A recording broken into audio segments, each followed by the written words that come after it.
Bismillahirrahmanirrahim. Assalamualaikum warahmatullahi taala wabarakatuh.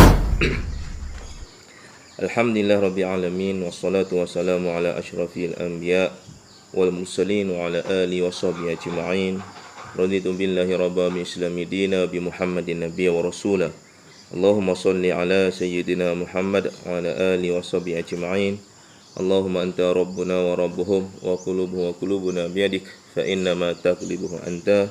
Allahumma ighfir lana wa lahum, Allahumma ighfir lana wa lahum, Allahumma ighfir lana wa lahum, rabbi zidna ilma walhamdulillah rabbil alamin. Alhamdulillah, syukur kepada Allah Subhanahu wa taala atas limpah kurnia-Nya. Insya-Allah kembali sambung muzakarah kitab Penawar Bagi Hati Syekh Abdul Qadir Al-Mandili. Bab seterusnya, qala muallif rahimahullahu taala, bab yang keenam pada menyatakan kasih akan kemegahan.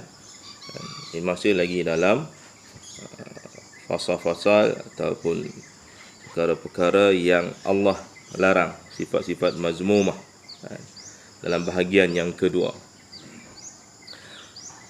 Yang keenam ini menyatakan kasih akan kemegahan. Ketahui olehmu bahawasanya kemegahan itu memilik ia akan segala hati yang dituntut akan taatnya. Kemegahan itu memilik akan segala hati yang dituntut akan taatnya. Seperti kaya itu memilik akan harta benda yang banyak. Dan keduanya sebab bagi menunaikan akan keinginan dan menyampaikan kepada tujuan. Dan bahawasanya kasih akan kemegahan itu satu kelakuan yang dicela, yang sebab bagi kebinasaan. Dijelas di sini sifat bermegah-megah lah, megah. Bahasa lainnya itu nak orang puji, nak orang sanjung, bermegah. Jadi dia ini akan menguasai hati kita. Hati kita ni akan berasa, dia siapa pun sekali akan ada sifat ni, sifat megah ni, nak menunjuk ke orang, nak orang kata dia ni hebat, nak orang kata dia ni dia paling bagus. Ini benda-benda yang perlu dilarang dalam hati kita, kena buang sungguh-sungguh. Kenapa? Dalam hati ini, bila kita buat satu benda tu, dia akan datang. Syaitan ni, nafsu ni akan usaha untuk kita jadi sesat, usaha untuk kita jadi jatuh dalam jurang kecelakaan di sisi Allah. Wa na'udzubillahi min zalik. Sama seperti kaya memilik harta benda yang banyak. Kaya ni, maksud kaya di sini yang ulama tulis, dia nak harta benda banyak. Bila harta benda banyak, mana kononnya dia bahagia, dia boleh buat macam-macam. Tapi sebenarnya tidak. Sama jugalah, kalau dia ada kemegahan, dia boleh hebat. Sebenarnya tidak. Sekadar atas muka bumi sajalah, tapi tidak ada apa-apa manfaat. Wa na'udzubillahi min zalik. Dan dua-dua benda ini akan merosakkan kita, akan menjadi celah. Cara mana sangat kita boleh dapat kemegahan atas muka bumi ini, cara mana sangat kita akan kaya, tapi semua ni akan merosakkan kita. Wa na'udzubillahi min zalik. Dan berfirman, ya Allah sebut kepada kita pada auzubillahi minasyaitonir rajim, man kana yuridul hayatad dunya wa zinataha nuwaffi ilaihim a'malahum fiha wa hum fiha la yubkhasuna ulaika allazina laysa lahum fil akhirati illa an-nar wa habita ma sana'u fiha wa batilun ma kanu ya'malun. Sadaqallahul azim. Ini surah Hud ayat ke-15. Barang siapa ada ia menghendaki dengan amalnya akan hidup dunia, dan piasannya nescaya kami sempurnakan kepada mereka akan balasan segala amal mereka dalam dunia, dan mereka tiada dikurangkan akan satu dalamnya. Bermula mereka itu yang tiada ada bagi mereka itu pada akhirat, melainkan api neraka. Dan batal oleh barang yang membuat mereka itu, maka tiada ada pahala di akhirat. Dan batal barang yang mengerjakan mereka itu dalam dunia daripada segala kebajikan. Bermula ini ayat melengkapi juga akan kasih akan kemegahan. Ini Allah bagi amaran kepada kita. Siapa yang hidup dunia ni dan pihasan, nescaya dia nak, dia kehendaki, dia hidup atas muka bumi ni, dia buat amal ibadah, dia buat segala kebajikan, dia nak kehidupan dunia, dia nak pihasan dunia, dia nak dapat ganjaran dunia, nescaya kami sempurnakan. Allah kan bagi. Allah ni dia bersifat dengan Ar-Rahman. Ar-Rahman ni maknanya pemurah, ataupun kata ulama pemboros. Boros Allah ni bukannya satu kecelaan. Dia beza dengan kita manusia boros ni tak boleh. Tapi Allah ni Maha Pemboros, dia bagi. Padahal apa dia bagi pada orang-orang yang buat bukan kerana dia, buat kerana dunia, buat kerana manusia.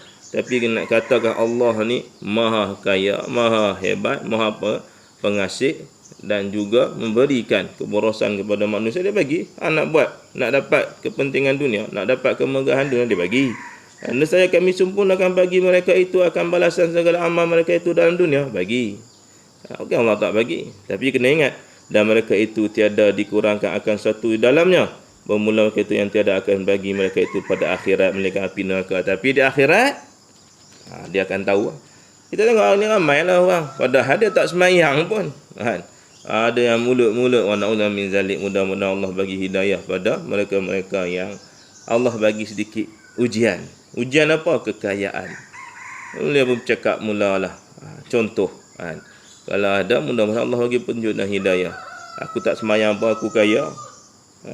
Aku tak puasa pun aku kaya. Elok aku tak tutup aurat pun pakai seksi macam ni, aku kaya. Aku hidup senang, boleh makan. Hampa makan apa?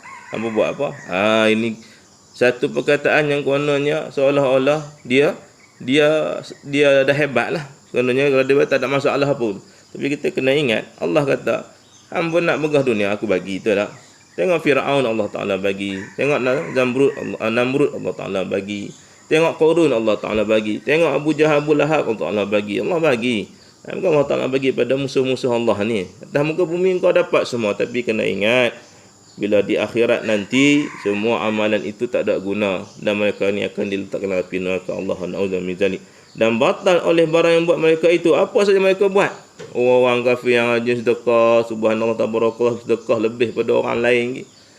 Dia sedekah, dia buat satu benda hanya nak tunjuk pada orang, dia ni orang yang paling banyak sedekah, paling terkenal dekat dunia ni, orang paling sedekah. Allah bagi.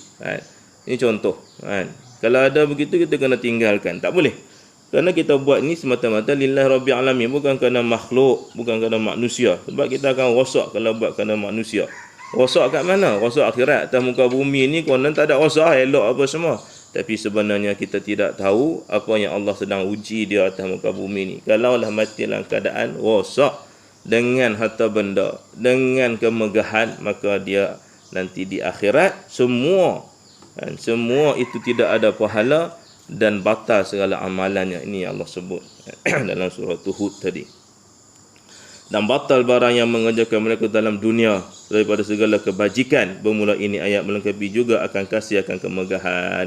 Semua benda yang dibuat kebajikan atas muka bumi ini terbatal, maka dilemparkan dalam api neraka. Kerana bahawasanya kemegahan itu sebesar-besar kesedapan daripada segala kesedapan hidup dunia. Ya, megah. Duduk. Boleh buat macam boleh buat macam-macam. Seronok lah. Macam-macam ada. Tidak rumah besar, ada kenderaan, ada orang duk dia jaga, duit banyak, boleh suka hati nak buat itu, boleh pecat orang, boleh hire orang, suka-suka hati atas muka bumi. Boleh macam-macam nak beli tu, beli tempat ini kerana nak tunjuk simpan banyak-banyak barang, tak guna pun, pakai satu je. Ini semua ini kesedapan hidup dunia. Pandangan mata manusia seronok, telinga dengar pun sonok. Telinga kata, hang dah berapa kereta? Oi, banyak kereta aku. Ada Bentley, ada Mercedes, ada Ferrari, ada Lamborghini, nak keluar hak baru Aston Martin. Oi, macam-macam. Ya, sedap lah orang cerita. Cerita memang sedap lah. Cerita tentang hal-hal kemegahan ni sedap lah. Baju apa pakai? Aku kalau beli baju aku tak main kat sini. Baju aku, bukan kita larang pakai baju yang elok. Tak larang. Sebab kan Nabi pun pakai baju yang elok. Kadang-kadang baju Nabi pun mahal. Mahal kena dengan harganya. Sesuai. Tepat adil dengan harga pakaian itu. Itu tak dilarang. Tapi ini pakai subhanallah tabarakallah. Seronok cerita. Baju banyak tapi pakaiannya berapa? Satu je. Kadang-kadang kata pakai. Beli tak pakai pun ada. Kita tengok. Ini beli tak pakai lagi pun ada. Nak menunjuk ke orang. Tujuannya untuk menunjuk, bukan untuk ibadah. Kita beli pakaian, tujuan untuk ibadah. Mudah kita ibadah, tahan lama, selesa. Itu elok, tak larang. Tapi tujuan nak tunjuk, supaya sedap cerita dengan orang. Sedap mulut cakap cerita dengan orang. sedap telinga dengar orang dengar cerita, orang cerita pada kita pun sedap dengar, sedap mata memandang, buka mari banyak baju mahal, ni daripada Paris, ni daripada London, ni daripada dari Itali, macam-macam. Wa na'udzu min zalik. Jadi inilah kesedapan dunia yang boleh merosakkan manusia. Sebanyak-banyak atas muka bumi boleh buat. Tapi ingat, di akhirat esok kita nak jawab apa? Macam kita dengar kisah lah. Seorang tukang potong kayu. Bila mana ringkas cerita raja nak mati, siapa nak dapat hartaku separuh, maka duduk dalam kubur sama dengan aku selama 40 hari. Jadi tukang potong kayu ni malah dah nak raja, bini dia pun duk paksa, abang kita ni dah asyik makan kais pagi, makan pagi, kais petang, makan petang. Apa kata lah ni kita pi, takkanlah tak boleh nak duduk dalam kubur 40 hari. Lah hutan masuk seorang-seorang pi terbang hutan pokok malam-malam, gelap-gelap dengan binatang buah. Ini kubur saja dengan mayat, apa sangat, dia kata. Betul, dia pun kata betul juga, apa sangat, kata. Duduk 40 hari je dapat separuh harta raja. Harta raja ni bukan harta makcik Kia. Itu harta raja banyak. Separuh pun berapa banyak lah. Dia kata okey, no problem. Masuk dalam kubur, duduk dengan raja tadi tu, pegang kapak sebiji habuan untuk hati-hati kot ada benda nak datang ke, dia boleh ketuk kapak yang dia gunakan. Masuk dalam kubur, hari pertama saja lepas orang tanam, dia pun duduk. Hari pertama datanglah malaikat Munkar dan Nakir. Munkar Nakir ni nak tanya soalan pada si mayat. Tapi tak. Dia pergi tanya soalan, dia pusing. Hang ni siapa? Tanya tukang tebang pokok, cari kayu api ni. Aku ni tukang kayu api, tukang tebang pokok, ambil kayu api. Mas ini teman mayat raja ni 40 hari. Janji dapat gitu gini lah. Benda apa kat tangan? Kapak, hati-hati. Kapak. Okey. Naik. Tanya tu lah. Esok mari turun balik semula. Tanya lagi. Kapak ni beli mana? Soalan-soalan dia, mafhum dia budak kisah ni diriwayatkan tu. Kapak ni beli mana? Kapak ni dapat mana? Beli. Oh, beli. Naik. Esok hari ketiga turun lagi. Beli dekat mana? Beli dekat pasar lah. Naik pula. Turun balik. Beli guna apa? Beli guna duit lah. Naik pula. Turun balik. Duit dapat mana? Lah, duit saya kerja. Cari kayu api, jual dapat. Lepas tu beli kapak ni. Kerja. Naik pula. Turun pula. Beli dengan siapa? Curi harta ke? Harta curi ke? Harta orang buat ke? Puas. Naik turun tanya.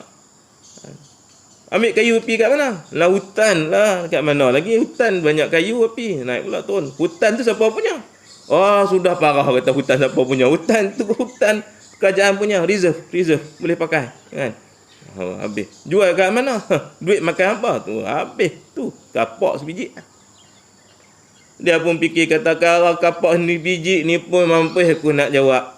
Kalau agak-agak harta separuh raja ni macam mana nak jawab? Dia keluar kata tak apa. Lepas 40 hari keluar tak apa. Kan? Aku tak mahu harta, hampa nak ambil harta, ambil lah. Dah cukup 40 hari ambil harta, tak apa. Hak kapak sebiji ni mampu aku nak jawab. Kalau separuh harta hak lain tu aku nak jawab apa? Ini. Orang yang akan rasa kemegahan ke atas muka bumi seronok ah. Seronok. Dengar betul tak? Bini dia seronok dengar seronoknya dapat harta banyak. Ya Allah kan. Bukan susah mana pun seronok. Nak pegang, nak rasa. Tapi semua atas muka bumi. Bila di akhirat esok semua tak ada apa batal. Kalau dia buat hanya semata-mata kerana selain daripada Allah Jalla wa'ala. Dan ketahui olehmu bahawasanya kemegahan itu tiada dicela akan dia semata-mata semacam-macam dengan harta. Tiada dicela semata-mata. Maksudnya apa? Ketahui olehmu bahawasanya kemegahan itu tiada dicela akan dia semata-mata. Bukan megah ni tak boleh. Bukan dicela kemegahan itu semata-mata megah. Dia ada sebab lain. Maknanya bila megah saja dicela. Bukan begitu. Tidaklah semua kemegahan itu dicela. Kan? Dicela. Maknanya bila megah dicela. Dimarah Allah. Diberi dosa oleh Allah. Itu. Semacam dengan harta tiada cela semata-mata. Jadi bila ada harta Allah cela. Bukan. Nanti disebut tadi tu. Bila ada harta dicela. Banyak harta dicela. Tidak. Bukan begitu. Bukan sebab ada megah dicela oleh Allah, ada harta yang banyak ataupun harta sikit dicela oleh Allah. Bukan semata-mata itu. Ada sebab yang mendatang kepada membuatkan benda ini dicela. Megah ni dicela ada sebab dia, harta ni dicela pun sebabnya ada. Bahkan ada juga kemegahan yang dipuji. Ni kata Syekh Abdul Qadir Al-Mandali, ada benda yang dipuji oleh Allah Subhanahu Wa Taala. Megah ini ada yang dipuji, harta ini yang kita ada pun Allah puji kalau kita buat kena dengan cara dia. Dan berhajat kepadanya yang megah itu oleh manusia. Manusia memang Allah jadikan fitrah ni suka kemegahan. Jadi ulama susun berpandukan pada Quran dan hadis, ada megah yang boleh dipuji oleh Allah, ada megah yang dilarang oleh Allah. Jadi yang banyaknya memanglah megah yang dilarang lah kita buat ni. Seperti berhajat ya kepada sedikit daripada harta.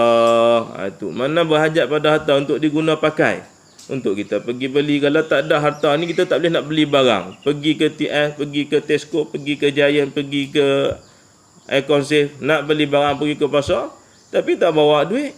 Sekarang tak bawa duit dah. Bawa apa? Kad saja. Kad kredit. Tunjuk. Wave. Buhpin. Senang. Mana nak tak nak kena ada. Jadi boleh tak kita ambil harta? Boleh. Bukan tak boleh langsung zuhud sampai tak ada harta, tak ada boleh nak makan. Ada mereka-mereka ini yang makan-makan yang tinggi sisi Allah tu cerita lain lah. Ini cerita kita orang awam kan. Jadi mana berhajat sesuatu pada harta, nak beli rumah, nak bagi makan anak bini, perlu pada harta di zaman sekarang ni. Ada duit, ada itu, nak kereta, nak rumah, nak mari, untuk keperluan-keperluan itu semua tidak dilarang. Tujuannya untuk memudahkan, menyenangkan kita, untuk kita mudah beribadah kepada Allah, itu adalah digalakkan, diharuskan. Maka tiap-tiap kemegahan yang dikehendaki akan dia kena menyampaikan kepada yang dipuji. Maka itu dipuji seperti kemegahan seorang di sisi raja yang menolak ia dengan dia akan zalim. Itu maknanya kalau dia tak ada pangkat, dia akan dizalimi oleh raja. Raja tu zalim dah kan. Dia zalim dah. Jadi dia nak selamat zalim ni, dia kena ada dia pangkat supaya tidak dizalimi. Dipandang untuk selamatkan diri dia, untuk selamatkan keluarga dia. Itu maknanya yang menolak ia dengan akan dia zalim raja tadi tu. Dia raja, ni kenal bagus, rapat dengan aku, ada pangkat dia pangkat datuk. Itu dibolehkan, bukan dia nak tunjuk pada orang, tapi mana nak menyelamatkan diri daripada kezaliman manusia seperti raja-raja yang dapat ia dengan yang memberi nasihat akan raja. Contohnya raja ni tak pernah dengar nasihat kalau takat orang-orang biasa saja kan, orang-orang yang tak ada apa-apa pangkat padanya. Jadi bila dia ada pangkat, contohnya pangkat apa, doktor ke, pangkat profesor ke, pangkat datuk ke, Tan Sri, dia raja ni tengok, ni dia ada pangkat, dia duduk ada kedudukan, ada kemegahan tadi itu. Maka bila dia nasihat, raja dengar. Jadi perlu kepada itu, maka itu diharuskan, maka dibolehkan dengan sifat kemegahan tadi itu kan. Itu tujuannya untuk nasihat raja, bukan saja nak dapat kemegahan, nak tunjuk pada manusia. Ini maknanya tujuannya megah tadi itu untuk memberi nasihat kepada raja-raja tentang apa yang dibuat itu salah. Maka dia akan dengar pada mereka yang ada title, ada gelaran, ada sijil, ijazah, apa sajalah yang membuatkan kita rasa benda itu boleh membuatkan manfaat kepada menerangkan tentang agama Allah kepada mereka seperti raja-raja yang zalim ataupun jahil. Kalau orang biasa mana boleh kan, pergi cerita kita pergi jumpa raja saja tak boleh, mesti ada pangkat, mesti ada kedudukan. Itu tujuannya adalah kerana Allah Jalla wa'ala. Pokok pangkalnya ada harta itu kerana Allah, ada pangkat kemegahan itu juga kerana Allah, barulah selamat. Dan ketahui olehmu bahawasanya ubat bagi kasih akan kemegahan. Ini ubat dia punya vaksin dia. Vaksin kemegahan itu bersusun daripada ilmu dan amal. Nak buang kemegahan, kena ada ilmu dan amal. Dia tak boleh ada ilmu saja. Kita ada ilmu sekarang tentang kemegahan. Tahu megah ni tak baik, megah ni dilarang oleh Allah, benda yang dicela oleh Allah. Sikit saja bahagian yang kita boleh ambil untuk kemegahan, tujuannya untuk agama. Tahu, tapi tak amal. Maka ini pun tak guna juga. Dia beramal, Tak buat tapi tak tahu ilmu, amal dia salah, maka tak boleh juga. Maka dia mesti kolaborasi dua ini. Kena ada ilmu dan kena ada amal. Barulah kita boleh berjaya untuk mengawal diri kita daripada duduk dalam perkara yang dilarang oleh Allah, terutamanya bab kemegahan ini. Adapun ilmu, maka mengetahui akan segala kebinasaan. Ilmu ni tahu apa binasa kalau kita ada sifat kemegahan di dunia ini, yang bersegera dalam dunia. Binasa atas muka bumi ni apa dia kena tahu. Tu kata masuk ilmu tadi tu. Seperti dengki atasnya oleh manusia. Dengki. Bila dia suka dengan sifat kemegahan, orang duk sebut-sebut, orang duk sanjung-sanjung, maka dia mula ada sifat dengki dengan manusia yang lain, binasa atas muka bumi dah. Dia dengki dengan orang lain sebab dia nak dapat apa yang dia nak, lalu dia mulalah binasakan orang lain. Apa maksud dengki? Dengki ni maknanya dia seronok tengok orang lain hilang nikmat. Orang tu ada nikmat macam-macam, Allah berikan padanya, jadi dia usaha menghilangkan nikmat pada orang yang ada nikmat. Maka itulah dengki.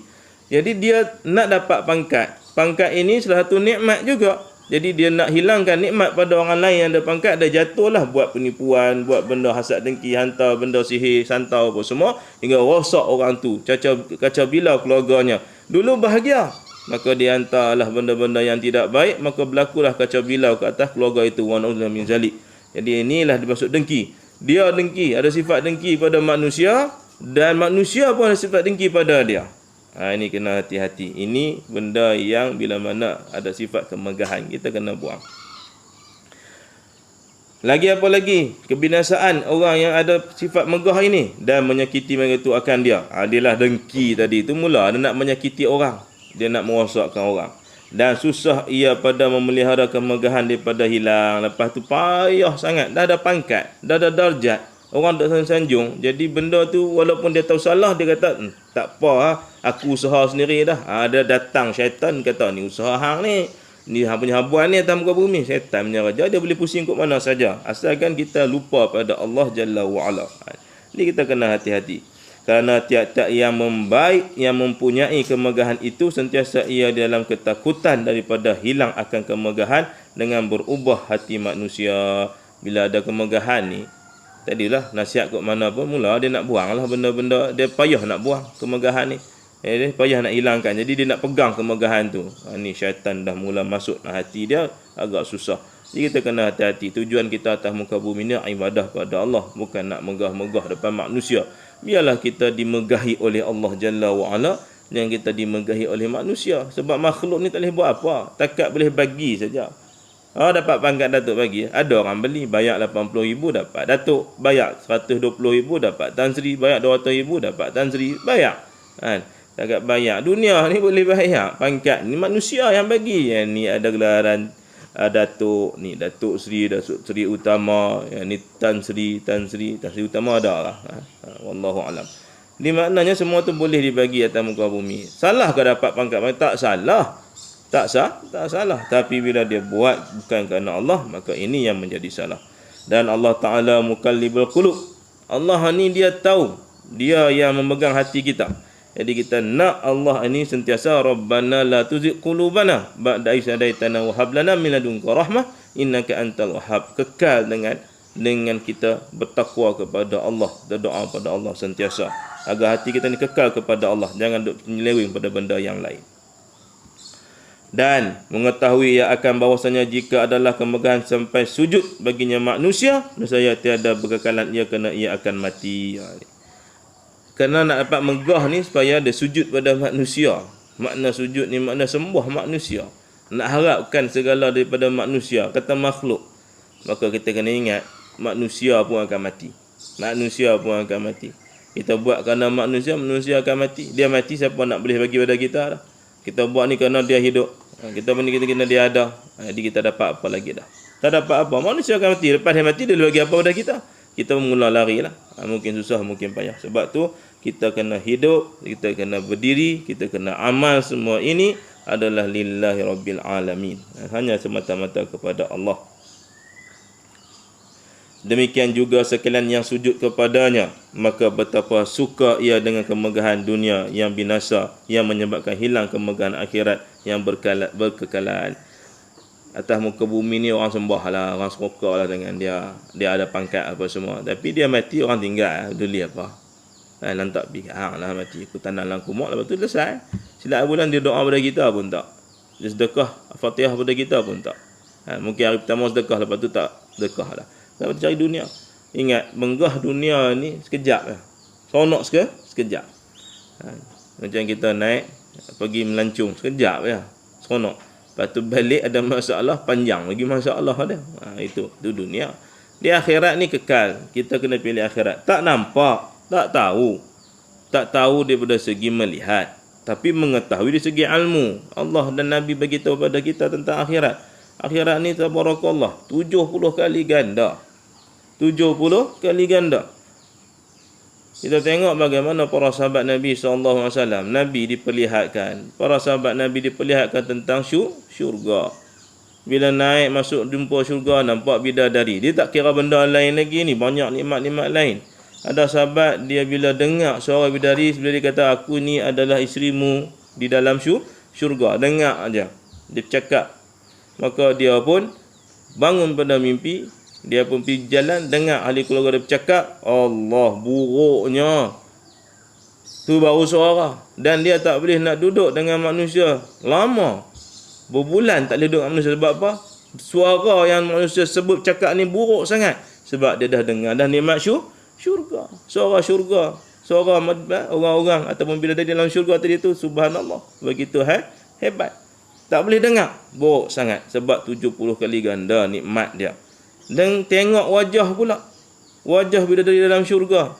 Bila bangun tidur, jumpa manusia, buruknya muka manusia. Begitu hebatnya syurga. Di syurga ni tidak ada tolak bandingnya. Makan. Kita tak perlu makan dah dalam syurga. Tak perlu minum dah. Megah sana cukup dah. Makan tak perlu, minum tak perlu. Pergi tandas pun tak perlu. Tak ada apa perlu pun. Habis kenapa ada makanan apa semua? Kerana itu sebagai kehendak kemahuan. Nampak burung, sedapnya burung ni datang. Burung tu mai duduk mengadap. Ketika belum masuk syurga lagi, Allah dah tengok ada burung. Allah perlihatkan burung tu pada manusia duduk atas bukit, satu bukit yang tinggi. Ada istana pula daripada Zamrud. Duduk di sana, datang burung. Tengok, sedapnya burung ni. Burung tu jatuh atas pinggan dia. Jadi makanan apa yang dia nak, dia makan. Dia makan bukan lapar. Dia makan sebab nikmat. Kehendak nak makan tadi tu. Makan sedap. Habis paruh makan. Lepas tu dah selesai, dia rasa tak mau makan dah. Bukan dia kenyang, tapi tak mau makan dah. Dia nak makan benda lain pula. Burung tu tadi tu jadi burung biasa, tumbuh balik, terbang balik. Ini kehebatan Allah Ta'ala jadikan. Atas muka bumi ni, tak sempat makan burung, makan di biawak dulu. Itu. Akhirat kekal, syurga kekal. Dan ada pun amal mereka mengerjakan engkau akan barang yang harus, yang menggugurkan pangkat engkau pada sisi manusia. Seperti Ibrahim diceritakan bahawasanya seorang raja menziarahi ia akan seorang yang sangat zahid. Ada raja ni, dia ziarah seorang hamba Allah yang zuhud. Maka tak kala mengetahui oleh orang zuhud itu akan kedatangan raja. Dia tahu dah, orang beritahu, Syekh, ada raja nak mai jumpa Syekh ni. Syekh ni orang yang zuhud.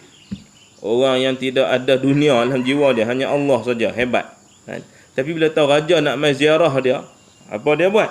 Maka menyuruh ia dengan menghidang makanan. Waktu raja nak mari ni, suruh hidang makanan banyak-banyak. Makanan hebat-hebat. Maka makan ia dengan bersengatan loba. Makan pula bukan makan sopan lah, tapi loba makan. Kejap makan ni. Makan banyak. Dan membesarkan ia akan suapan. Waktu makan pula, Allah hodoh penuh makannya. Itu. Supaya hilang zahidnya. Nak buang hilang benda zuhud tu. Ni orang yang dekat dengan Allah ni luar biasa sikit. Tapi nak kata dia tak mau ada kemegahan. Sebab apa? Bila raja mai jumpa dia, apa dia akan rasa? Raja mai jumpa aku hendak. Tadi dia zahid dah, takut-takut. Dia takut. Kita kena takut. Sebab penyakit COVID-19 ni tak apa lagi. Dia mari, okey lagi. Sebab dia hanya penyakit zahiriah. Hak ni penyakit batinnya. Lagi teruk. Mai megah, habis selamat. Boleh juga COVID-19 ni. Tengok aku makan ni. Tak sakit pun. Hampa tu degih. Dia jadi megah kat situ pula. Wa na'udzubillah min zalik. Kena buang benda ni. supaya hilang zahidnya dari dalam hati raja. Sebab raja dah dengar dia ni zuhud, bagus apa semua. Dia raja pun nak pergi jumpa lah, mungkin minta doa ke apa semua. Bila dengar, dia pun makan banyak-banyak tempat raja pun. Maka tak kala melihat akan yang demikian oleh raja itu, maka berpaling ia. Bila raja tengok, apa orang kata ni zahid, apa makan, dah lah makan banyak, gelojoh pula. Zahid apa? Hilang. Takut nanti raja bagi pangkat ataupun dia rasa megah, dia nak suruh orang hina dia. Ni nak suruh hina sampai tu lah manusia yang nak hilangkan kemegahan. Kita ni cari juga. Ya memang kita cari-cari. Tapi mudah-mudahan minta Allah lindung daripada apa yang kita tidak ketahui. Sebab benda ni kita tak tahu.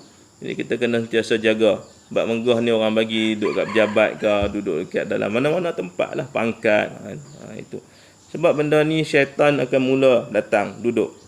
Oh, mari hang ni tak ada apa-apa dah ni bagi. Ni usaha hang ni. Dia tak tahu. Padahal dia tak usaha pun Allah Ta'ala bagi. Kadang-kadang Allah uji kita dengan begitu. Syaitan memang raja dia dah. Jadi kita ini yang kena tahu bagaimana kita nak halang benda-benda ni. Jadi kita kena fahamlah ubatnya tadi itu adalah mesti ada ilmu. Kecelakaannya atas muka bumi ni apa? Kecelakaan di akhirat apa? Allah akan seksa dalam api neraka. Atas muka bumi ni, maka dia akan rosak. Maka tak kala melihat akan yang demikian oleh raja, maka berpalinglah ia. Raja tu paling kata, ni nipu ya orang cakap lebih ni kan. Padahal memang dia zuhud tapi nak hilangkan. Maka berkata orang yang zahid itu, alhamdulillahillazi sarafaka anni. Segala puji bagi Allah Ta'ala yang malaikat ia akan dikau daripada aku. Maknanya alhamdulillah ya Allah, kau selamatkan aku. Kau selamat aku daripada manusia yang akan memuja-muja aku nanti. Yalah orang akan puja. Zaman kita ni payah nak buat lagu ni. Ni orang yang dekat begitu hebat dengan Allah Jalla wa'ala. Dia megah ini, kita kena faham, kena jelas benda yang amat jahat, amat bahaya dalam kehidupan kita. Buang. Apa sajalah, mungkin kemegahan yang kecil. Jadi ketua kampung pun jadi megah. Jadi pegawai kecil pun megah sajalah. Semua ini adalah berbahaya, sama ada bahayanya kecil atau bahayanya besar. Buanglah, ngaji, tuntut ilmu sungguh-sungguh. Faham apa yang Allah nak bagi tahu pada kita, apa sifat-sifat yang dilarang, apa sifat-sifat yang dicela, dan apa sifat bagaimana kita nak buang kecelaan itu. Maka banyak caranya dengan syaratnya ngaji. Wallahu alam. Habis tajuk itu, insya-Allah nanti masuk tajuk baru, bab yang ketujuh pada menyatakan kasih akan dunia. Apa yang baik itu daripada Allah Jalla wa'ala, apa yang lemah yang kurang daripada diri sendiri. Mudah-mudahan kita dirahmati dan diberkati oleh Allah. Wabillahi taufiq wal hidayah. Wassalamualaikum warahmatullahi taala wabarakatuh.